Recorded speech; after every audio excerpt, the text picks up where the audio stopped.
Jumlah rumah di Kota Bau-Bau, Sulawesi Tenggara hangus terbakar. Seorang warga dilarikan ke rumah sakit karena menderita luka bakar. Sementara itu di Lampung Barat, Lampung, kebakaran melahap habis 2 bangunan rumah milik warga.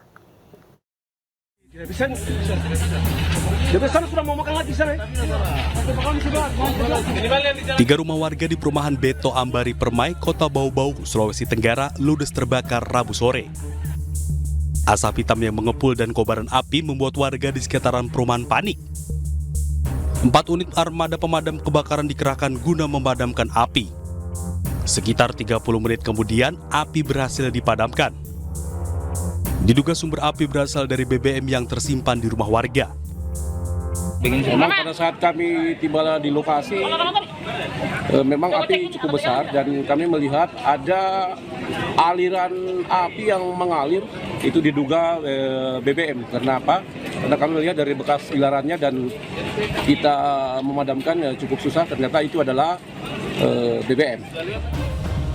Akibat kebakaran tersebut, 1 orang warga dilarikan ke rumah sakit karena menderita luka bakar. Dari Kota Bau-Bau, Sulawesi Tenggara, Andi Eba, iNews melaporkan.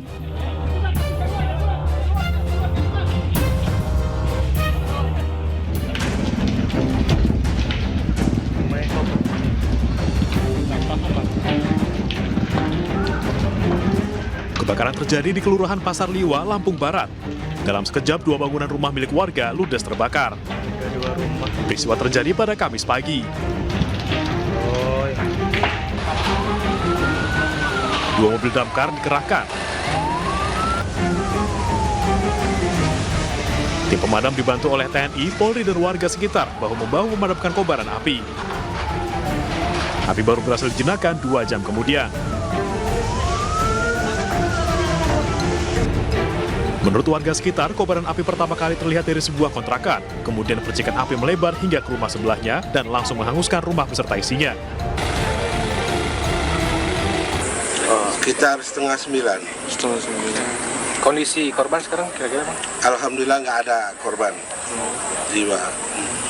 Sekitar 400 juta. Tidak ada korban jiwa dalam kejadian ini, namun kerugian diperkirakan mencapai 500 juta rupiah. Penyebab kebakaran masih dalam penyelidikan polisi. Dari Lampung Barat, Lampung, Enrico Ngantung, iNews melaporkan. Seorang tahanan Kejaksaan Negeri Sarolangun, Jambi kabur usai menjalani sidang. Aksi tahanan yang kabur saat digiring menuju ke mobil tahanan terekam kamera CCTV.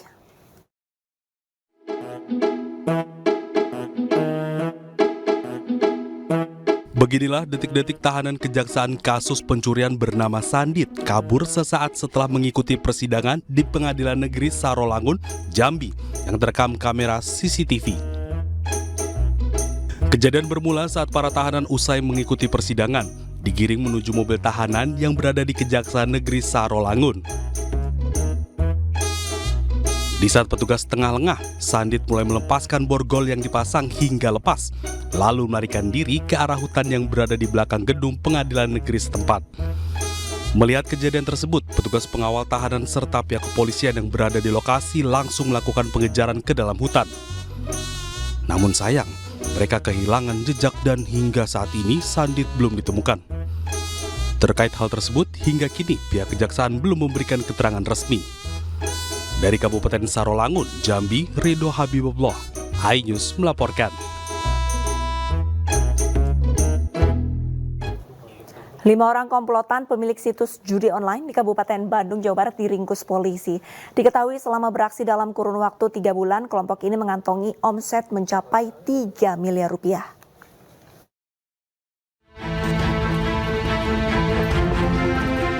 Satuan Reserse Kriminal Polresta Bandung meringkus komplotan afiliator sebuah situs judi online. 5 tersangka diamankan di 2 lokasi berbeda di wilayah Bandung dan Jakarta. Dari kelima pelaku yang diamankan, 1 orang merupakan selebgram yang turut serta mempromosikan judi online. Dari pemeriksaan awal, diketahui komplotan ini telah menjalankan situs judi online selama 1 tahun dan sedikitnya meraup omset hingga 3 miliar dalam kurun waktu 3 bulan terakhir. Di sini saudara tersangka inisial A, di mana yang bersangkutan sudah kurang lebih 1 tahun Dan dalam kurun waktu 3 bulan ini berdasarkan transaksi histori rekam perbankannya, yang bersangkutan bisa mendapatkan omset sekitar 3 miliar rupiah. Guna mempertanggungjawabkan perbuatannya, kelima pelaku dijerat Undang-Undang tentang Informasi dan Transaksi Elektronik dengan ancaman hukuman 10 tahun penjara. Dari Kabupaten Bandung, Jawa Barat, Yuan Pagestu, iNews melaporkan. Tiko Arya Wardana menjalani pemeriksaan terkait kasus penggelapan dana sebesar 6,9 miliar rupiah dari bisnisnya dengan sang mantan istri. Kepada awak media, Tiko menegaskan kasusnya tidak berhubungan dengan BCL. Tiko Arya Wardana yang dilaporkan mantan istrinya diperiksa di Polres Metro Jakarta Selatan. Mantan istri Tiko melaporkan kasus penggelapan dana yang diduga dilakukan oleh Tiko ketika masih mengelola bisnis bersama dengan mantan istri. Tiko yang ditemui setelah pemeriksaan berharap agar BCL, yaitu istrinya, sekarang tidak dilibatkan dalam kasus ia dengan mantan istrinya. Pemeriksaan hari ini sudah selesai. Saya ingin ingatkan ke teman-teman, pemeriksaan hari ini sudah selesai. Saya ingin ingatkan ke teman-teman, ingin menginformasikan kalau misalnya ini masalah saya dengan mantan istri saya. Tidak ada hubungannya sama sekali sama BCL. Jadi mohon jangan tulis BCL atau pakai fotonya dia di dalam pemberitaan. Kericuhan terjadi saat Syahrul Yassin Limpo keluar dari Pengadilan Negeri Tipikor Jakarta usai pembacaan vonis. Kericuhan yang diduga dipicu oleh pendukung SYL mengakibatkan peralatan liputan sejumlah wartawan rusak.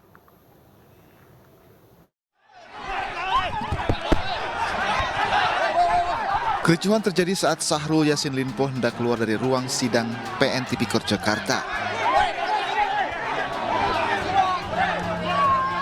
Awak media yang menunggu SYL untuk meminta tanggapan terjatuh diduga karena didorong oleh massa pendukung SYL.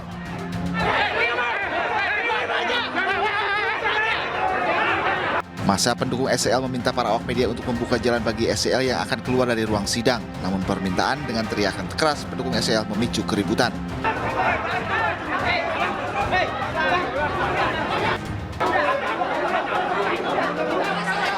Situasi semakin memanas membuat Syahrul Yassin Limpo tak bisa keluar hingga akhirnya SYL kembali lagi ke dalam ruang sidang. Tak hanya itu, seorang wartawan yang tengah meliput persidangan mendapat kekerasan diduga dari ormas pendukung Syahrul Yassin Limpo. Dari video yang beredar, 3 orang mengejar dan menendang wartawan bernama Bodia Vimala. Tak terima dengan kekerasan tersebut, korban melaporkan ke Polda Metro Jaya. Korban didampingi rekannya dan membawa sejumlah barang bukti, di antaranya video amatir dan kamera miliknya yang rusak. Tadi tindakan yang gak enak itu? Iya, ada pemukulan sama penendangan dari massa dari SYL itu. Maksudnya ormas pendukung. Tiba-tiba pukul atau gimana tuh? Iya, jadi awalnya kan memang ormas itu udah datang dari pagi dan ya kayak biasa lah, maksudnya selesai sidang kita anak-anak TV untuk blocking buat ngambil doorstop akhir di persidangan. Ormas itu masuk nutupin pintu, emang ruang sidang emang penuh. Mereka masuk nutupin pintu keluar itu jejer. Kita udah sepakat sama ormas itu bakal, karena anak-anak TV yang lainnya juga minta ngebuka jalan lah nanti kalau misalnya SYL keluar biar kita sama-sama dapat gambarnya gitu kan. Tapi pas SYL keluar itu mereka itu langsung desak-desakan keluar, dorong, ya bikin chaos lah, bikin rusuh suasana lah. Akibat kericuhan yang terjadi, peralatan kamera milik sejumlah jurnalis mengalami kerusakan. Para korban berharap agar terduga pelaku secepatnya diproses hukum agar kebebasan pers atau wartawan dapat diwujudkan. Sementara itu, Ikatan Jurnalis Televisi Indonesia atau IJTI mengecam dan mengutuk keras tindakan-tindakan keras yang mengganggu upaya peliputan oleh jurnalis. Pelaku aksi kekerasan terhadap jurnalis usai sidang vonis SYL tersebut harus segera ditangkap karena mengancam kemerdekaan pers. Kami mengecam, kami mengutuk tindakan-tindakan kekerasan yang dilakukan terhadap para jurnalis saat meliput sidang SYL hari ini. Aksi tersebut merupakan bagian dari ancaman kepada jurnalis, bukan hanya dalam untuk mendapatkan informasi yang baik kepada publik, tapi juga merupakan ancaman terhadap kemerdekaan pers. Untuk itu, IJTI mendesak aparat untuk mengusut sampai tuntas siapa pelaku-pelaku yang terlibat dalam aksi kekerasan tersebut. Aksi-aksi ini sangat tidak bertanggung jawab dan harus dihentikan. Tidak boleh di masa-masa mendatang kejadian lagi. Untuk itu, IJT akan mengawal sampai tuntas, sampai pelaku-pelaku tersebut diseret dan diambil tindakan secara hukum. Karena hal ini sangat penting supaya apa? Supaya hal yang sama tidak terulang kembali, dan tentu pers bisa bekerja dengan baik sehingga mampu menyampaikan, memberikan informasi yang baik kepada publik juga. Sekali lagi, IJT mengecam tindakan-tindakan tersebut dan kami mengutuk aksi-aksi yang kekerasan terhadap jurnalis, dan kita mendesak aparat untuk kemudian mengambil tindakan yang tegas terhadap para pelaku tersebut.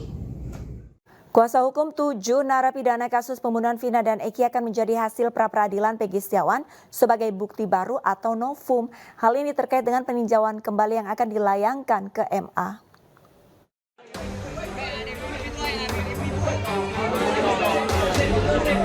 Dengan hasil pra-peradilan yang memenangkan Peggy Setiawan, membuka ruang bagi ketujuh narapidana dapat mengikuti jejak Peggy agar dapat dibebaskan. Pasalnya menurut kuasa hukum, Peggy yang merupakan DPO dalam putusan Pengadilan Negeri Cirebon 2017 silam ada keterkaitan dan peran dengan para narapidana melakukan pembunuhan. Sementara dengan dibebaskannya Peggy, berarti peristiwa yang menyeret para narapidana perlu dipertanyakan. Selain hasil pra-peradilan dijadikan sebagai novum, kuasa hukum juga sudah menyiapkan sejumlah saksi tambahan, terutama bantahan terhadap kesaksian Aep dan Dede. Sangat mungkin untuk sebagai salah satu novum kita, tapi kita berpikir bahwa di dalam mengajukan PK ini kita tidak boleh spekulatif, kita harus yakin dan kita harus benar-benar bisa menemukan novum untuk meyakinkan Mahkamah Agung pada saat kita ajukan PK ini. Pihaknya berharap kasus ini segera terungkap sepenuhnya sehingga ada titik terang dan memberi keadilan bagi korban dan para pelaku yang bersalah. Dari Cirebon, Jawa Barat, Miftahudin, iNews melaporkan. Pemirsa, 8 tahun berlalu kasus Vina dinilai buram oleh keluarganya korban. Keluarga yang sempat mendengar cerita dari penyidikan jika ada chat soal perencanaan pembunuhan meminta chatting Vina, Eki, dan 8 terpidana dibuka untuk membuat terang kasus ini.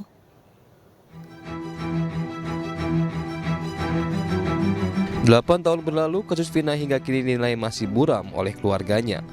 Bahkan kakak Vina, Marliana, menceritakan bahwa tidak ada transparansi dalam kasus Vina. Marliana menyebutkan bahwa ayah Eki, Ibtu Rudiana, bersama anggotanya kala itu pernah bercerita perihal HP milik para terpidana. Marliana sempat mendengar cerita jika ayah Eki membuka chat para terpidana yang berisi rencana pembunuhan.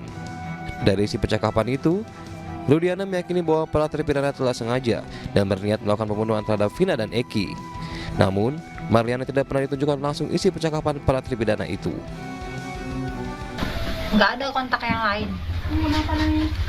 Dan BBM pun saat itu kan adanya BBM ya. BBM itu cuma ada satu chattingan.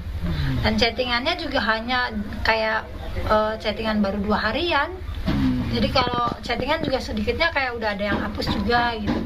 Nomor kontak juga kayak udah ada yang hapus gitu kan. Sejumlah wilayah di Kota Gorontalo dilanda banjir. Banjir terjadi akibat cuaca ekstrim yang terjadi sejak beberapa hari.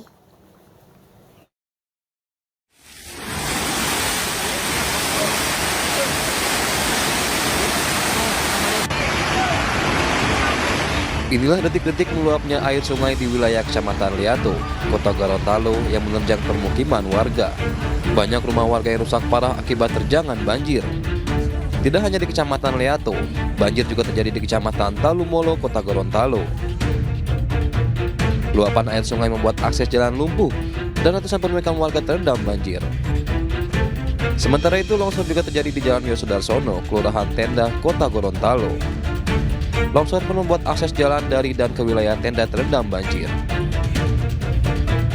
Banjir dan longsor ini terjadi akibat hujan deras dan cuaca ekstrim yang terjadi sejak beberapa hari terakhir. Dari Gorontalo, Fardila Alim, iNews melaporkan. Mantan Ketua AMPI Tanah Karo Bebas Ginting ditetapkan sebagai tersangka pembakaran rumah wartawan Tribatra TV di Kabupaten Karo, Sumatera Utara. Bebas Ginting disebut memiliki peran penting dan menjadi dalang pembakaran.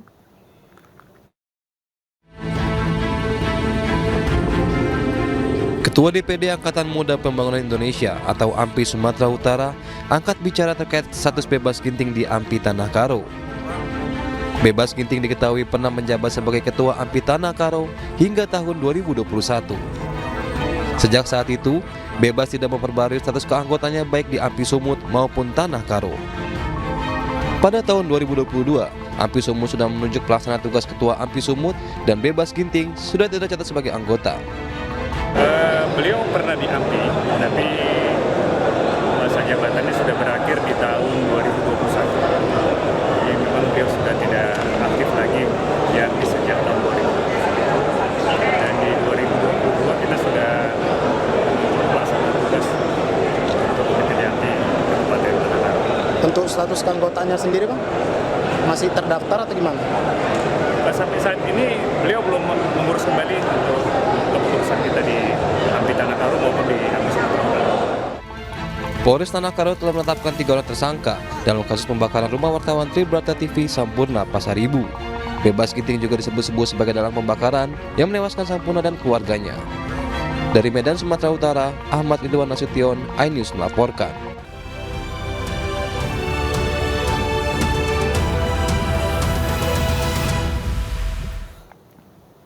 Tiko Aryawardana menjalani pemeriksaan terkait kasus penggelapan dana sebesar 6,9 miliar rupiah dari bisnisnya dengan sang mantan istri. Kepada awak media, Tiko menegaskan kasusnya tidak ada hubungannya dengan BCL. Tiko yang dilaporkan mantan istrinya telah diperiksa di Polres Metro Jakarta Selatan.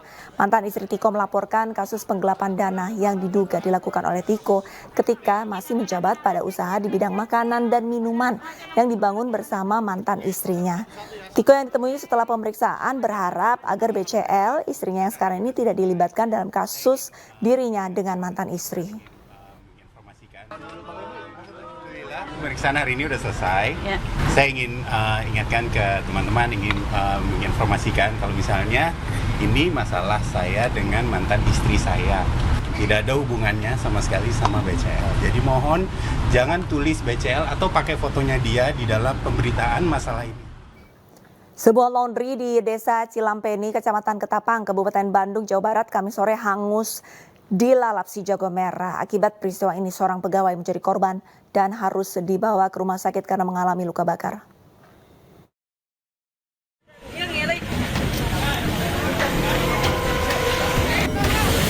Kobaran api yang bersumber dari setrika uap melalap sebuah laundry di Babakan Kali Condong, Desa Cilampeni, Kecamatan Ketapang, Kabupaten Bandung.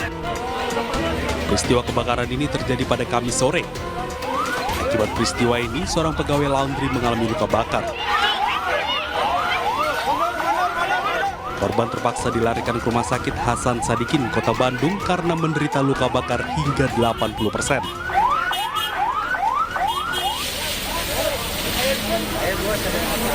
Petugas juga sempat mengalami kendala saat mengevakuasi sebuah mobil yang terparkir di garasi. 4 mobil pemadam diturunkan guna menjinakkan si jago merah. Jadi kita dari Kabupaten Bandung terima laporan kurang lebih 1642. Untuk laporan awal kita terima itu yang terbakarnya laundry. Kita untuk dari Damkar Pengerahan, 1 unit pancar dari Makassar, 1 unit rescue dari Makassar, dan kita dibantu 1 unit pancar dari Polsektor TKI. Dugaan api dari apa sih? Kalau untuk dugaan kita belum pasti apa ya, mungkin nanti pihak kepolisian yang menyelidikinya lebih dalam. Petugas kepolisian dari Polsekta Katapang akan melakukan penyelidikan terkait sumber api yang menghanguskan bangunan tersebut. Dari Kabupaten Bandung, Jawa Barat, Yuan Pangestu, iNews melaporkan. Sejumlah warga di Sidoarjo, Jawa Timur menolak pemakaman seorang imam masjid karena dianggap bukan warga setempat hingga terlibat adu mulut dengan keluarga duka. Peristiwa ini sempat viral di sejumlah media sosial.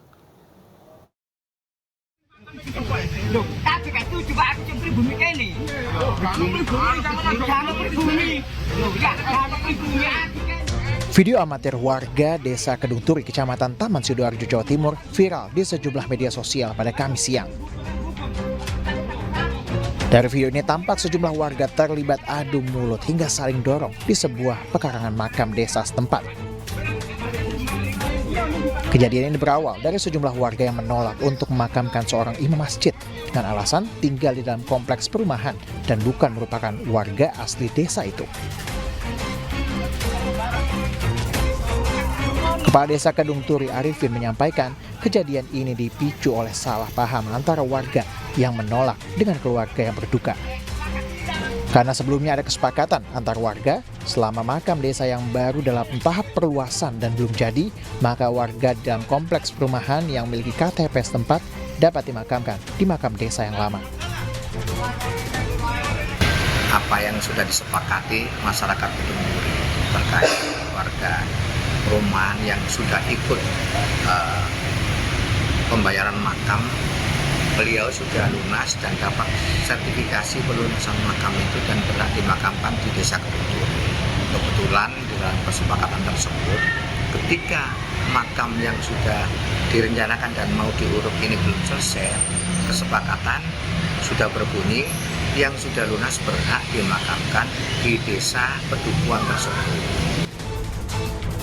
Meski sempat terjadi adu mulut, namun akhirnya jenazah imam masjid itu berhasil dimakamkan. Dari Sidoarjo, Jawa Timur, Yoyo Agusta, iNews melaporkan. Kericuhan mewarnai unjuk rasa di depan kantor cabang dinas pendidikan wilayah 10 Jawa Barat. Masa mendesak agar kepala kantor cabang dinas mengusut kecurangan dalam penerimaan siswa baru.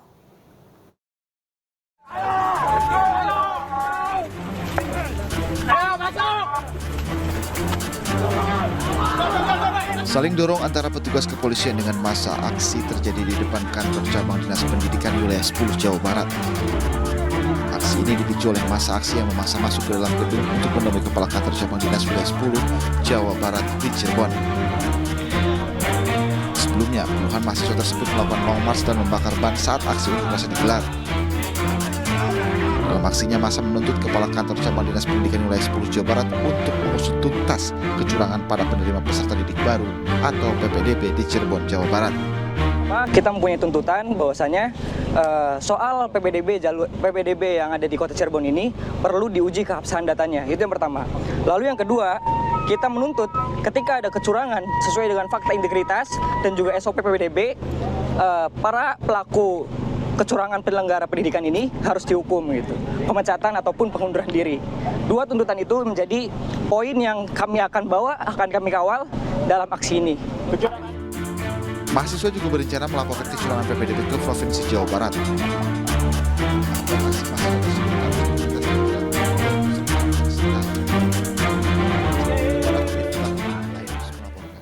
RPA Partai Perindo bersama Miss Universe Indonesia tahun 2023 Fabienne Nicole Groeneveld memberikan bantuan untuk kader dan sekolah gratis RPA Perindo. Kegiatan ini digelar menyambut pelaksanaan rapat kerja nasional pertama RPA Partai Perindo yang akan digelar pada Desember 2024 mendatang.